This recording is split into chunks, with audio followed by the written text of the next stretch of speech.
नमस्कार बच्चों, हिंदी फ्लोरेट्स में आप सभी का हार्दिक स्वागत है। और आज मैं फिर एक नई कहानी लेकर के आई हूँ और कहानी का नाम है बुद्धि का सौदागर। तो बच्चों, ये एक लोक कथा है जो मैंने बहुत पहले सुनी थी और आज मुझे ये याद आ गई तो मैं आपको सुनाने के लिए आई हूँ।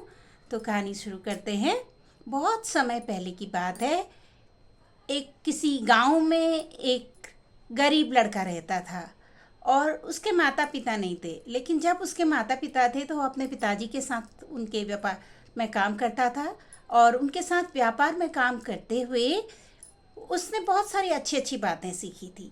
जब उसके पिताजी की मृत्यु हो गई तब वो गांव में रहने लगा, लेकिन वहाँ पर कुछ काम धंधा ज़्यादा नहीं चलता था। उसने थोड़े दिनों अपने पिताजी की दी हुई जो उनसे दुकान मिली थी उस दुकान को चलाता रहा, लेकिन वहाँ पर ज़्यादा काम धंधा नहीं था। तो थोड़े दिन वो काम करके परेशान हो गया। तो उसने सोचा क्यों ना शहर जाकर कुछ नया काम करता हूँ। तो वो शहर जाकर के उसके दिमाग में एक अजीब सी बात आई कि उस शहर जाकर कुछ अलग काम करूँगा। तो उसने बाजार जाकर के शहर जाकर के उसने एक दुकान खोल ली और उसका नाम लिखा बुद्धि का सौदागर। तो ये अजीब सी दुकान थी कि लोग सोचते हैं कि कुछ सामान मिल रहा हो, जैसे कपड़ा मिल रहा हो या बर्तन मिल रहे हो या खाने पीने का सामान मिल रहा हो, सब्जियां मिल रही हो, फल फूल मिल रहे हो, कुछ भी मिल रहा हो, लेकिन बुद्धि कहीं पे मिलती है, ये तो बड़े ही आश्चर्य की बात है। तो लोग उसकी बात पढ़ते थे, दुकान का हेडिंग पढ़ते थे और हंसते थे और चले जाते थे। कोई उसके पास नहीं आता था, क्योंकि बुद्धि कोई खरीदने वाली चीज़ है ऐसा समझा नहीं जा सकता था। तो इसलिए उसने काफ़ी दिन इंतज़ार करा। कोई लोग उसके पास आकर के पूछते थे, भाई तुम क्या बेच रहे हो, सब्जी भाजी कुछ बेच रहे हो? तो वो कहता था, नहीं नहीं, मैं तो बुद्धि की बातें बेचता हूँ, ज्ञान की बातें बेचता हूँ। तो इसलिए मैंने अपनी दुकान का नाम बुद्धि का सौदागर रखा है। तो ऐसे करके काफ़ी दिन बीत गए। उसकी दुकान पे कोई भी ग्राहक नहीं आया और उस पर थोड़ा पैसा भी चढ़ गया दुकान का। तो उसने सोचा कि भाई क्यों ना दुकान बंद कर देता हूँ। तो जब वो ऐसे सोच ही रहा था तो वहाँ पर एक किसी सेठ का लड़का आ गया। और सेठ का लड़का बड़ा निर्बुद्धि था, बड़ा ही बेवकूफ़ जैसा था। तो उसके पिताजी हमेशा उसे डांटते रहते थे, अरे बड़ा बेवकूफ़ लड़का है, इसके अंदर तो बुद्धि नहीं है, थोड़ा कुछ काम कर ले ऐसा जिससे तेरे को तू कुछ बुद्धि मिल जाए। तो उसने सोचा कि मेरे पिताजी जो है मुझे हमेशा डांटते हैं, तो मैं जा कर के थोड़ी बुद्धि ले लेता हूँ। तो उसने कहा, भाई मुझे कुछ आधा किलो बुद्धि दे दो। तो उसने कहा, भाई बुद्धि की दुकानदार ने कहा, गरीब लड़के ने कहा कि नहीं, बुद्धि कोई तोलने की चीज़ नहीं है, आपको किस चीज़ की बुद्धि चाहिए, किस बारे में बुद्धि चाहिए, तो आप वैसे बताइए तो अब मैं आपको बुद्धि दूंगा। वो कोई तोल कर देने वाली चीज़ नहीं है, कोई ये सामान नहीं है, बस मैं आपको सीख दूंगा। तो उस लड़के ने सोचा सेठ के कि क्या चीज़ मैं ले सकता हूँ। तो उसने कहा कि ठीक है, एक आने में जितनी बुद्धि आती है तो उतनी बुद्धि मुझे दे दीजिए। तो उसने कहा, दुकानदार ने कहा कि ठीक है, मैं एक आने में तुम्हें एक ज्ञान की बात बता देता हूँ। तो उसने वहाँ पर एक पर्ची बनाई और एक आना ले लिया और उसको एक पर्ची में लिख करके दिया कि आप जो है जब कहीं पे भीड़ हो रही हो और कुछ लड़ाई झगड़ा हो रहा हो, वहाँ पर खड़े मत हुई, वहाँ पर खड़े होकर रुक के सुनना नहीं चाहिए, ज़्यादा देर इंतज़ार नहीं करना चाहिए। तो ये सुन करके वो लेकर के आ गया घर सेठ का लड़का और उसने बड़े शान से अपने पिताजी को बताया कि देखिए, मैंने ये बुद्धि खरीद ली है, एक आने में मैंने एक बुद्धि खरीद ली है, तो अब जो है मैं थोड़ा ज्ञानी हो गया हूँ। तो सेठ ने पर्ची में देखा, उसमें लिखा था कि कहीं पे भीड़ लड़ाई झगड़ा हो रहा हो तो वहाँ पर खड़े होके इंतज़ार नहीं करना चाहिए, रुकना नहीं चाहिए ज़्यादा देर। तो सुन करके सेठ को बड़ा गुस्सा आया कि भाई पैसे बर्बाद हो गए। उस वक्त में एक आने की भी बड़ी कीमत होती थी, बड़ी वैल्यू होती थी, बहुत माना जाता था। तो उसमें काफ़ी सारा सामान आ जाता था। तो उसने दुकानदार के पास जाके लड़ाई झगड़ा किया और बोला कि नहीं, तुम ऐसे मेरे बेटे को ठग नहीं सकते, मेरा बेटा थोड़ा बुद्धू है, लेकिन इतना भी हम लोग मूर्ख नहीं हैं कि ये फालतू की सीख के लिए हम एक आना बर्बाद करें, लाओ हमारे पैसे वापस करो। तो उसने कहा ठीक है मेरी सीख वापस करो। तो दुकान सेठ जी ने उसको पर्ची वापस की। तो बोला कि ऐसे पर्ची वापस नहीं मानी जाएगी, मैंने जो तुम्हें सीख दी है तुम्हें पहले करारनामा करना पड़ेगा, एक वो बनाना पड़ेगा आपको, कागज़ बनाना पड़ेगा, एक पेपर में लिख करके आपको देना पड़ेगा कि मैंने मेरे बेटे ने जो भी ये बुद्धि खरीदी है इसका मैं कहीं पर भी प्रयोग नहीं करूँगा।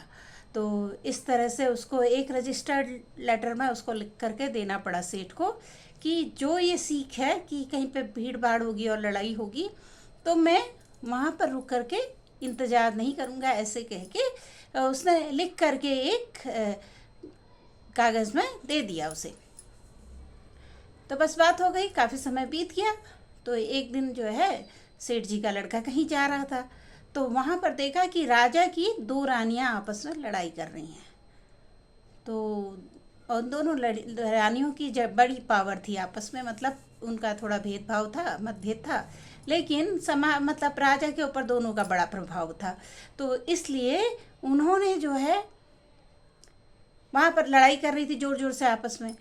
तो वहाँ पर भीड़ इकट्ठी हो गई और फिर सब धीरे धीरे जब देखा कि रानियों के बीच की लड़ाई है और तो राजा और रानियों के बीच की बातें हैं तो हम लोगों को नहीं खड़े होना चाहिए, तो इसलिए सारे लोग एक एक करके निकल लिए वहाँ से, सब गायब हो गए। और ये जो लड़का था इसने तो रजिस्टर्ड पेपर में लिख रखा था कि भाई अगर इस तरकीब को, इस ज्ञान की बात को मैं यूज़ नहीं करूँगा करके, तो उसे खड़े रहना पड़ा करारनामे के तहत। तो वो वहाँ पे खड़ा सुनता रहा, रानियों के झगड़े हो रहे थे लेकिन उसको अपने प्रॉमिस के हिसाब से खड़े रहना पड़ा। तो फिर क्या हुआ कि जो रानियाँ थी उन्होंने देखा कि बस एक गवाह बचा है यहाँ पे। जब उनकी लड़ाई झगड़े थोड़े ज़्यादा बढ़ गए तो उन्होंने सोचा कि इसको ऐसे नहीं सुलझाया जा सकता, तो राजा के पास ले जा करके सुलझाया जा सकता है।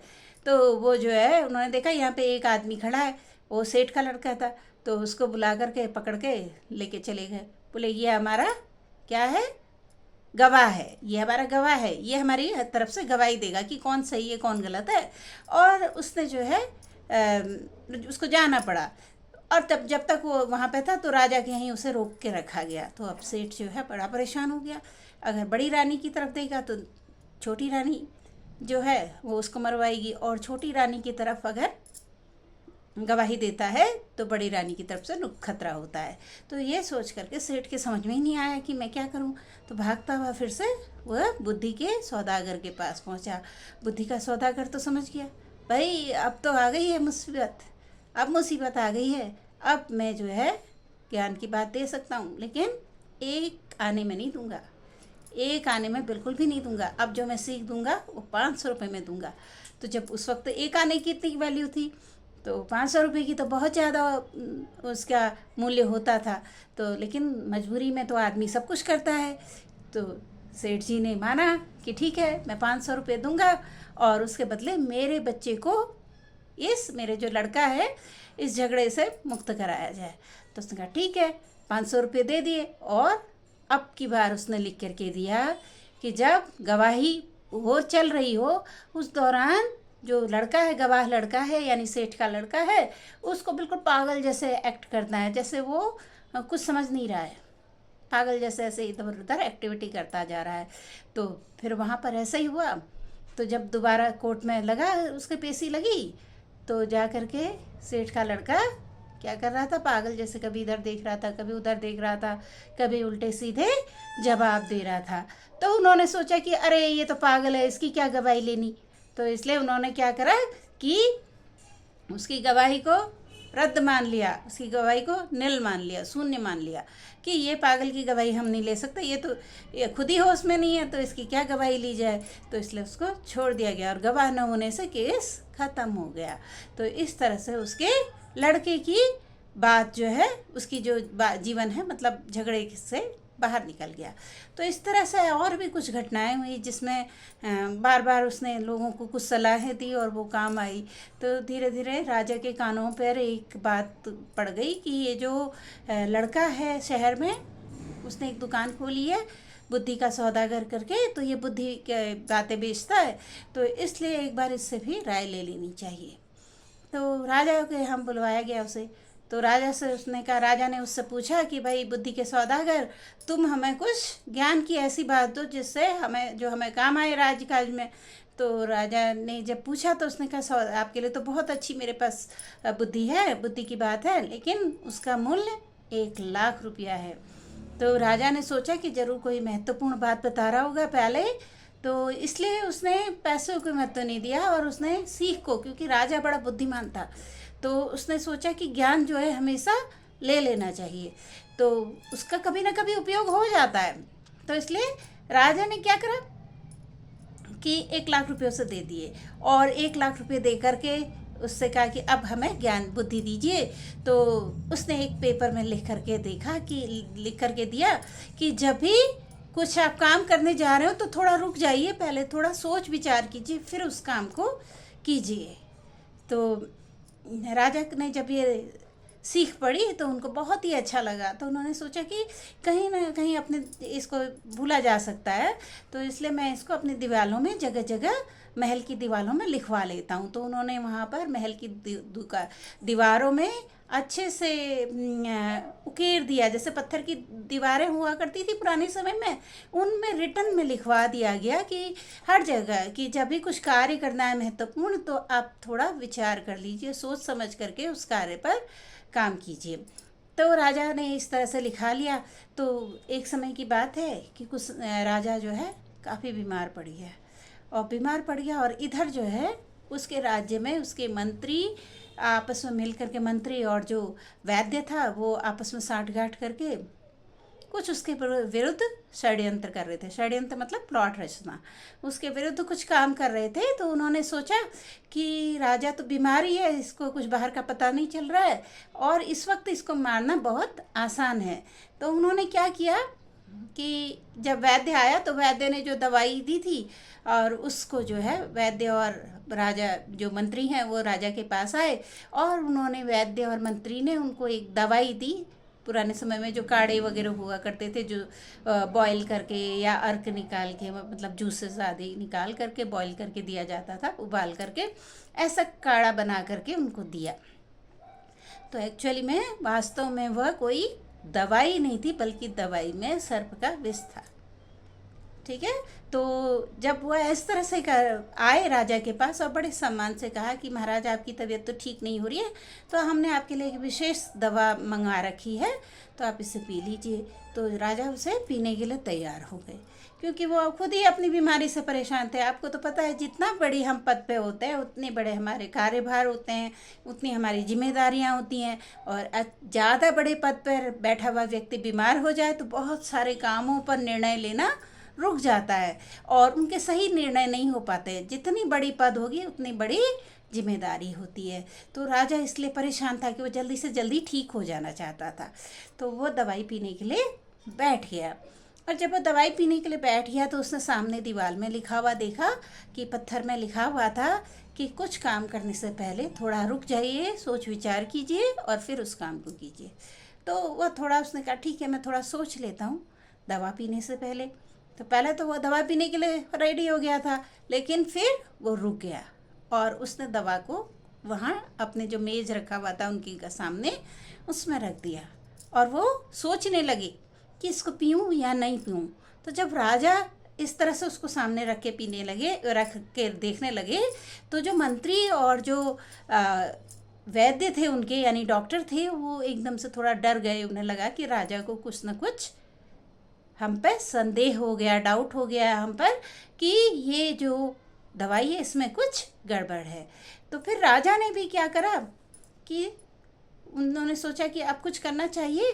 तो उन्होंने कहा कि आप ये दवाई लेके आए हैं तो थोड़ा थोड़ा दवाई आप भी पी लीजिए, आप लोगों का भी स्वास्थ्य अच्छा हो जाएगा, क्योंकि ये तो अमृत तुल्य दवाई है। तो उन्होंने थोड़ी दवाई है उनको पीने का आदेश दिया। ये सुनते ही वो एकदम से डर गए और उन्होंने कहा अब तो हमें दवाई पीनी पड़ेगी, चाहे 1 चम्मच ही पीनी पड़े। और सर्प का विष तो कितना खतरनाक होता है, जरा सा शरीर में गया नहीं शरीर खत्म। तो इसलिए वो दोनों डर गए और राजा के पैरों में पड़ गए और राजा से माफ़ी मांगने लगे, कहने लगे हमसे बड़ी भूल हो गई और हमने जो है आपके ये दवा है जो औषधि है इसमें हमने थोड़ा सा सर्प का विष मिला रखा था ताकि आपकी मृत्यु हो जाए और किसी को कुछ संदेह भी नहीं हो कि राजा अचानक कैसे, वो तो बीमारी थे तो मर जाएंगे तो किसी को कुछ संदेह नहीं होगा, तो इसलिए हमें जीवन दान दीजिए। तो राजा ने उनको जीवन दान तो दे दिया लेकिन उनको पकड़ के जेल में भिजवा दिया और इस तरह राजा के जीवन की रक्षा हुई और ये सीख बड़ी काम आई। तो इसलिए राजा ने उसको बुला करके खूब धन धान्य से सम्मानित करके अपना राजपुरोहित बुला दिया, अपना सलाहकार बना लिया। इस प्रकार बुद्धि के बल पर एक गरीब लड़का राजा का सलाहकार बन गया। तो बच्चों, आपको ये कहानी कैसी लगी कमेंट बॉक्स में ज़रूर लिखिए। Thank you, bye bye.